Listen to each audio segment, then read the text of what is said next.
the radiologist counted 26 plus fractures that were both in utero and from birth. The percentages of how many people will say something positive, like, you're gonna be fine, this is gonna be okay, doesn't really happen. We found out at our 20-week ultrasound. It was awkward. It was really awkward because she said that his legs, she's like, the baby's legs are short. I can't find the baby's legs. I can't find his legs. I was like, you better find them. Yeah, no, she said, well, I'm gonna refer you to the bigger hospital guy. So we went down there and he was like, yes, we think it's a form of dwarfism. He didn't think it was brittle, but he referred to it as brittle bone. He didn't think it was that up until finally the 28-week ultrasound. He said, I think based on what I'm seeing here, I think it is Osteogenesis Imperfecta. He had, the radiologist counted 26 plus fractures that were both in utero and from birth. He is able to be handled. He was probably maybe a year old or so when we started being able to pick him up underneath his arms. The way that you would typically handle a 1-week-old baby, we did that for a year. We were just very careful. With the neck and everything. Every time and his spine, neck. And just everything. Now we're back. It's like normal baby time.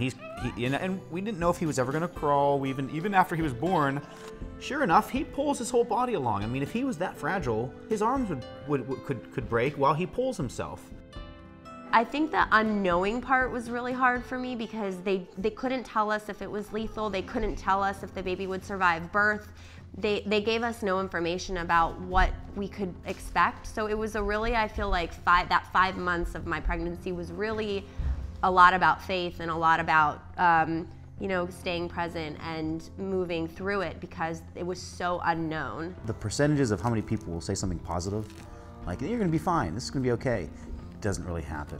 When we finally told my father, he called me a half hour after and said, this is really bad. Oh, did he? Oh yeah, and I said, that's why I didn't tell you till now. Yeah. You know? Yeah. This is what, I haven't seen it. He goes, you should see this. I said, no, I shouldn't. Yeah, it's really bad if you Google it. It's really bad. We can find the worst case of anything with a little bit of time on the internet. Yeah. What we don't talk about is how the right side of it. I mean, I understand how people would think it's not responsible. It's just that you could say that about bringing a child into the world at all, because there's so many variables. We don't know how this world's going to work out. You don't know what happens to a child when they're 10 years old, even if they live a healthy life to that point. So I think it's more irresponsible to not give them a shot and find out, instead of just going right to it's likely going to be bad. Let's start off on the wrong foot. Honestly, I just fall right back to how grateful we are for this child. In no different, less or more way than we are with every one of our children. He's beautiful in our own way, and I think that maybe the first thing when we first found out, I thought there maybe there'd be a lack of that, or it'd be different. It's not like, in a sad way, almost that personal fear of maybe I wasn't gonna, love the child the same way. Oh. And that's not true. I feel like it does take a lot of faith, and if you can find people that are supportive of you and your conviction, and to not get sucked into the negativity and the fear, it's very terrifying, and just not getting caught up in all of that, and knowing that it's all just normal and natural.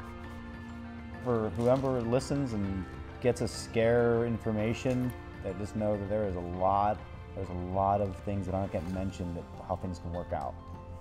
How it's okay.